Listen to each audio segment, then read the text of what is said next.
जो मैंने एक्सपीरियंस किया है, when we go to all these units, जो तहसील है या वहां पे हम जाते हैं, तो दे से even about this pension scheme, मेरा एक्सपीरियंस ऐसा है कि उनका कहना है कि गवर्नमेंट हमको पैसा ही नहीं भेजता, तो हम आपको कहाँ से दें।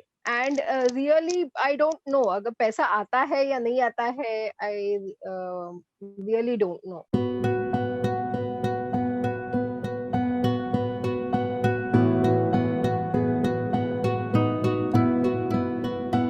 क्या आपके यहाँ भी कोई बौद्धिक अक्षमता से ग्रस्त है? क्या आप ऑटिज्म के बारे में जानते हैं? क्या आपके यहाँ भी किसी को सीखने और समझने में दिक्कत होती है? क्या ये बच्चे कभी कुछ कर पाएंगे? क्या ये हम पर बोझ हैं? क्या ये समस्या किसी को भी हो सकती है?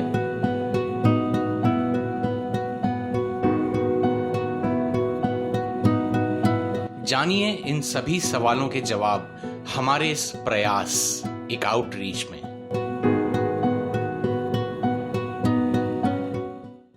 अब इस सेशन में मैं आपसे पूछना चाहूंगी कि क्या मतलब आप बता पाएंगी कि जो हमारी सेंट्रल गवर्नमेंट है या जो हमारी स्टेट गवर्नमेंट्स हैं, ये किस तरह के स्टेप्स ले रही हैं, किस तरह के एक्ट्स हैं और किस तरह की फैसिलिटीज़ हैं जो इंटेलेक्चुअली डिसेबल्ड लोगों की हेल्प के लिए हैं, और इनका क्या स्टेट है, please.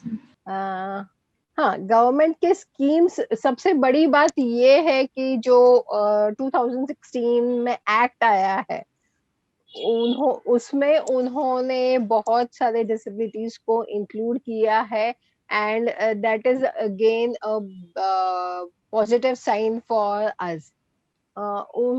Government has started many things. The National Trust is there. National Trust for the Welfare of Person with Autism. MR है, multiple disabilities work के लिए है. Then they have Samartha scheme. Then they have Gharonda scheme, जहाँ पे residential projects किए जाएंगे इन बच्चों के लिए. फिर रिहैबिलिटेशन सेंटर्स, वो लोग permission, see according to me ये सब पेपर्स पे ही है, वो कितने इम्प्लीमेंट हो रहे हैं, hardly we can find things happening.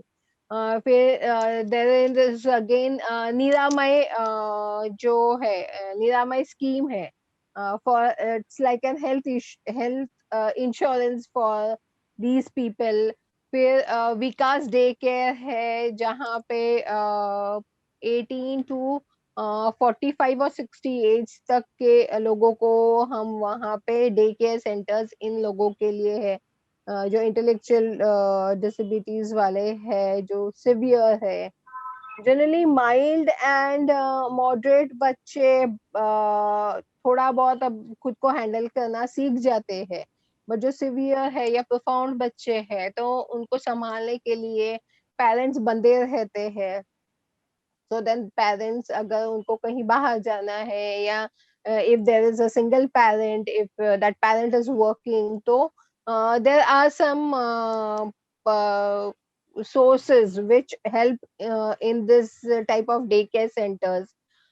Then income tax वाला concession उन्होंने दिया हुआ है for all disabilities, and now they have included since 2016 these disabilities are also, intellectual disabilities are included. Travel concession है, hotel concession है, then rehabilitation counseling है. ये सब schemes आए तो है, it is on paper, but आगे ये कितने इम्प्लीमेंट हो रहे हैं, आई रियली डाउट, क्योंकि बहुत सी चीजें ना पेपर पे है, पर वो लाइव इसमें, मतलब what to say, in your regular life those things are not much implemented. Similarly even बस अभी 15 तारीख को ही मैंने न्यूज़पेपर में पढ़ा था, 15 जैन को एक आर्टिकल पढ़ा था इकोनॉमिक्स टाइम्स में, जिसमें उन्होंने अभी इंटेलेक्चुअल डिसेबिलिटी के जो बच्चे हैं, जो माइल्ड एंड मॉडरेट है, So they have included these people, मतलब जो 4% reservation है, तो under that reservation they are going to give jobs to these people in universities also, as assistant professors or lecturers, lab assistant है, या veterinary field में कुछ थोड़े बहुत जॉब्स अलॉट किए हैं. दीज थिंग्स, ये सब पेपर पे तो आ जाता है, बट रियल लाइफ में, या जब वो सच में कोई जाता है जॉब अपॉर्चुनिटी के लिए या इंटरव्यू के लिए, तो they face lot of difficulties. मतलब जॉब के रिजर्वेशन केस में वो एप्लीकेशन तो डालते हैं जॉब के लिए, बट नहीं जितना चाहिए उतना उनको पॉजिटिव अप्रोच नहीं मिलता वहां पे. बट लेट्स होप कि दैट थिंग्स में चेंज. एंड इफ आई से इन स्टेट लेवल पे जो अगर गवर्नमेंट के कोई स्कीम्स है, तो यहाँ हमारे यहाँ तो आई नो अबाउट महाराष्ट्र, तो यहाँ पे पेंशन योजना है, जहाँ बेरोजगार भत्ता दिया जाता है. हर माह 2,000 रुपए उस बच्चे को दिए जाते हैं. I think the child must be 10th pass and और अबव, तो उनको वो 2,000 रुपीज मंथली दिए जाते हैं. देन अगर मेडिकल इंश्योरेंस है तो दे गेट, कोई बीमारी हुई तो they get loan of around 50,000 के आसपास लोन मिल जाता है उनको.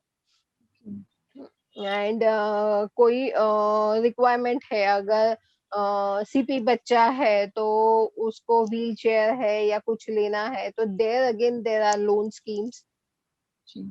बट एज अ पेरेंट, जो मैंने एक्सपीरियंस किया है, when we go to all these units, जो तहसील है या वहां पे हम जाते हैं, तो दे से even about this pension scheme, मेरा एक्सपीरियंस ऐसा है कि उनका कहना है कि गवर्नमेंट हमको पैसा ही नहीं भेजता, तो हम आपको कहाँ से दें.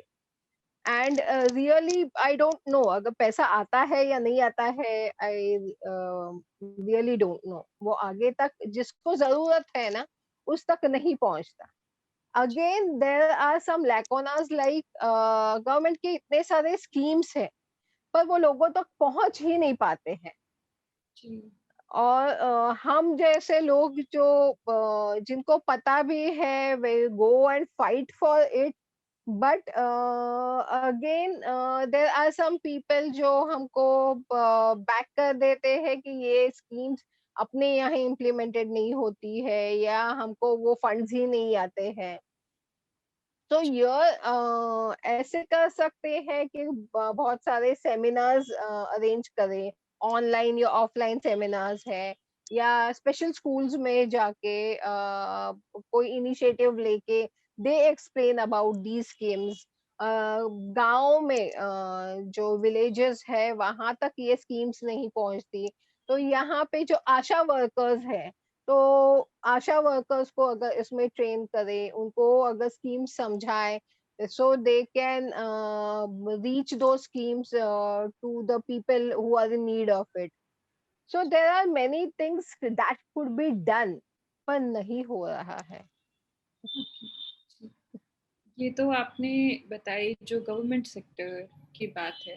अगर हम एनजीओज की बात करें या कॉरपोरेट वर्ल्ड है, जैसे कॉरपोरेट सोशल रिस्पॉन्सिबिलिटी है, जिसके ज़रिए आजकल बहुत सारे कॉरपोरेट्स हैं जो इन सब फील्ड में थोड़ा इंटरेस्ट दिखा रहे हैं, तो वो क्या रोल प्ले कर सकते हैं, मतलब इंटेलेक्चुअल डिसेबिलिटी की अवेयरनेस के लिए या उसके इंफ्रास्ट्रक्चर के डेवलपमेंट के लिए, तो वो कैसा काम कर रहे हैं और क्या पोटेंशियल है उनका, वो आगे क्या कर सकते हैं, तो उसके बारे में अगर आप कुछ. जी, एनजीओस का कहे तो आज अभी मुंबई की स्थिति ऐसी है ना, you will find many NGOs coming up. Some are registered, some are not. Centres खुल रहे हैं, and 50% of the centers are just open to smuggle money. बस पैसे कमाने का जरिया बन गया है. और इसमें ना सब पेरेंट्स पीछे जा रहे हैं। एक तो बच्चों के टेंशन्स के वजह से, बच्चों के प्रॉब्लम्स की वजह से they are disturb, and these few centres इतना हाई चार्ज करते हैं, so it is becoming difficult for them to handle these things. हाँ, एनजीओज की बात कहे तो बहुत सारे एनजीओज है जो पॉजिटिव काम कर रहे हैं। They some people are so dedicated कि उन्होंने अपना जीने का जरिया ही बना लिया है इन बच्चों के लिए, जो भी हेल्प करे वो। There are many NGOs who even have started with daycare centers and residential schools, जहाँ पे इन बच्चों को ट्रेनिंग दी जाती है आगे जाके, और रिगार्डिंग सम स्टडीज, और अगर उनको कोई जॉब अपॉर्चुनिटीज है या कोई इनकम सोर्स के लिए उनको ट्रेनिंग है, तो उस मामले में बहुत सारे एनजीओज आगे आ रहे हैं अभी बच्चों को हेल्प करने के लिए। There are things, some good things happening all over India. And हाँ है कि सब जगह ना पेरेंट्स का भी कुछ हद तक ऐसे होता है कि हम जो कहे वो एनजीओज फॉलो करना चाहिए, so that is not done. You NGOs and parents have to go hand in hand. अगर बच्चों के अच्छे भविष्य के लिए अगर हम कोशिश करें, तो they have to go hand in hand. You can't force your values और योर विशेस ऑन एनजीओज।